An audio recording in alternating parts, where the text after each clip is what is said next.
Let's take a look at the top five highest graded players, both on offense and defense, for the Mountaineers in Game 10 of the 2023 WVU football season.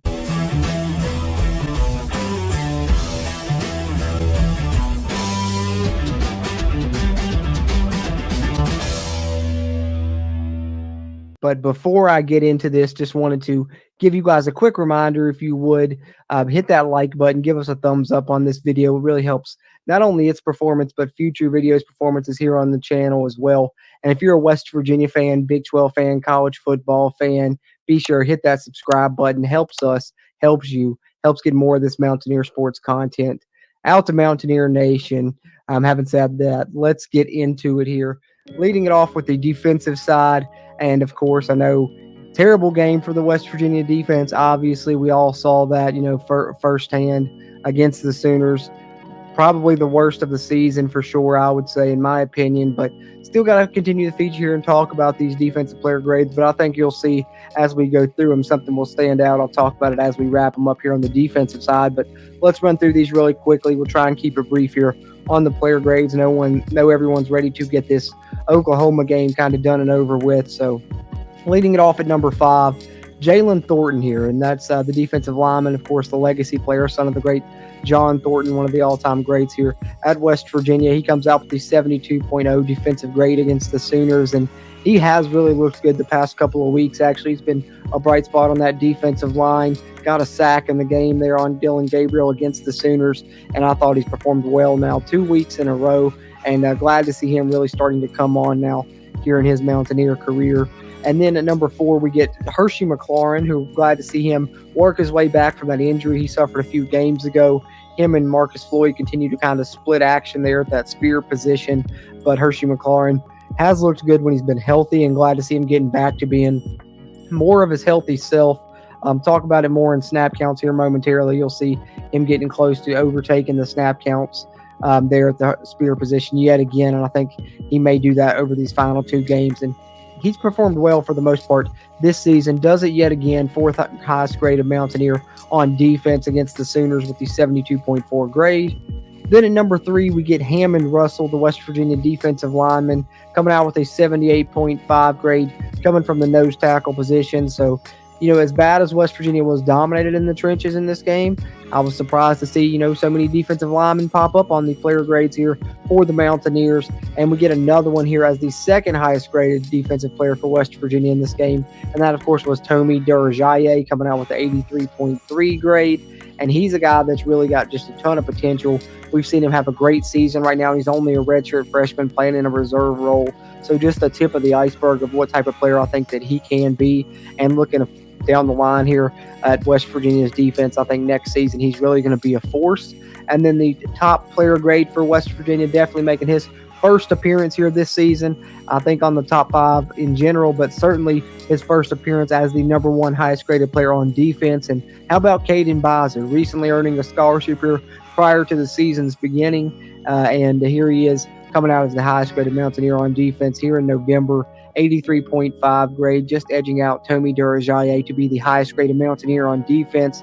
And of course, the thing that I wanted to talk about with the defense that I said I would say before we wrapped up on that side of the ball, and I'm sure some of you may have picked up on, and it kind of leads to, the performance that West Virginia had in that game, and how we all know how negative it was. And that is the fact that all of these players, pretty much save for Hershey McLaurin, who you can say has been a starter this season, but he's still working his way back from injury, all of the top 5 grades are players that are backups for the Mountaineers. So that just shows how bad your starting defense performed in this game. All of the reserve players outperforming them according to PFF grades there on the defensive side. So there's a look at the defensive side for the Mountaineers. Let's flip it over and talk a little bit about the offensive player grades. All right, moving on here to the offensive side. Top 5 highest graded players on offense according to PFF in Game 10 for the Mountaineers, leading it off at number 5 with Hudson Clement. Glad to see him make his return from injury.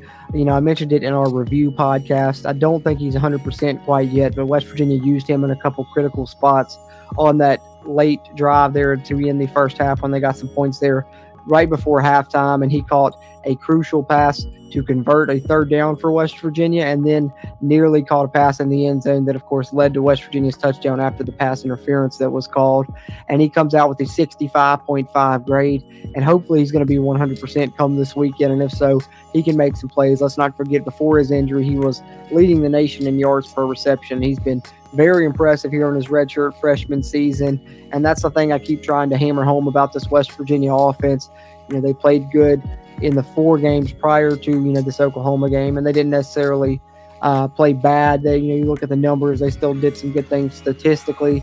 Obviously, they really cost themselves with the 5 straight 3-and-outs they had in this game. But when you look at West Virginia's offense and a lot of the players that have been performing well, it's been a lot of underclassmen, so that bodes well for the future. Hudson Clement is certainly one of those with a bright future, coming out as the 5th highest graded Mountaineer on offense with the 65.5 grade. And then we're speaking of another freshman here for the Mountaineers, and this one is a true freshman, and this guy right here I think has an extremely high ceiling, and that is Traylon Ray. He comes out as the 4th highest graded Mountaineer with the 67.3 offensive grade in this one. And you've heard people talk about him potentially being a spectacular player throughout his career, I think is the term that Chad Scott used in his press conference today. And you've seen shades of it throughout this season. He's really starting to get it, I think, and maybe we'll see him make some big plays even over these next couple of games. But I really like the performance he put on against the Sooners, and he nearly had a very nice touchdown grab as well. Was just centimeters away from getting his feet in there as he had his toe out of bounds. But I like what I've seen from Traylon Ray this year, and like I said, another guy that just gets you excited for the future as he's a true freshman out there making plays. And then at number 3, we've got CJ Donaldson, 69.6 offensive grade for the Mountaineers, over 75 yards rushing on only 14 carries, got into the end zone again. Now we're just hoping that he's healthy and can get healthy rather after he went down and didn't finish out this game. And you hate to see what looks like another ankle injury for CJ, what could possibly be the 2nd consecutive one, and hopefully this one doesn't knock him out for the remainder of this year like it did last season. Hopefully we'll get a more positive update this year than we did last year on him when Neil Brown provides that update on his Thursday radio show. But CJ Donaldson, one of the few West Virginia players that had a nice grade in this game against Oklahoma, coming out with the 69.6. And then here at number 2, I think maybe the most surprising one, and that is Garrett Green, coming out as the 2nd highest graded player on offense for the Mountaineers against the Sooners. He really, I think, had his worst game of the season, and I think a lot of people would probably agree with that. Maybe even Garrett Green himself. The coaching staff certainly thought that his performance left a lot to be desired. And I guess, if you're looking for a silver lining with that, though, the fact that GG's worst game of the season still has him in your top 5 player grades, and not only in there, but in your top 2 in terms of, player grades on the offensive side. So had that going for us, I guess. Didn't have very much going for us on Saturday night. But speaking of something that's been going good for us, that's the performance of Devin Carter. Really, since the coaching staff moved him into the slot, a few weeks ago, his performances have been a lot better since that happened. And that continued in this one also. Had another nice game. A 76.8 grade, by far the highest graded Mountaineer on offense. He's been a nice pickup in the transfer portal for West Virginia, leading the Mountaineers in receiving at this point in the season. They're going to need him to continue to make plays if they're going to want to win these final 2 games and hopefully get back to onto the winning side of things following, this painful gut punch of a loss to the Sooners. But glad to see Devin Carter have a good performance as PFF grades him out as the top highest graded Mountaineer on the offensive side. So there you have it in terms of the offensive player grades and defensive player grades for the Mountaineers against the Sooners. According to PFF, no, it was a painful loss, but still wanted to, continue the series there, and hopefully West Virginia has any more positive results overall in the win-loss column side of things, and that will probably result into some better player grades, and hopefully, especially on the defensive side, we'll get to see some of the starters in the top 5 defensive player grades when we're back doing this video again next week following the game against Cincinnati. But that's what the Mountaineers had in Week 10 of the season here, following the 59-20 loss to the Oklahoma Sooners. Appreciate you guys as always. I'm Jordan Cruz, and until next time, let's go Mountaineers.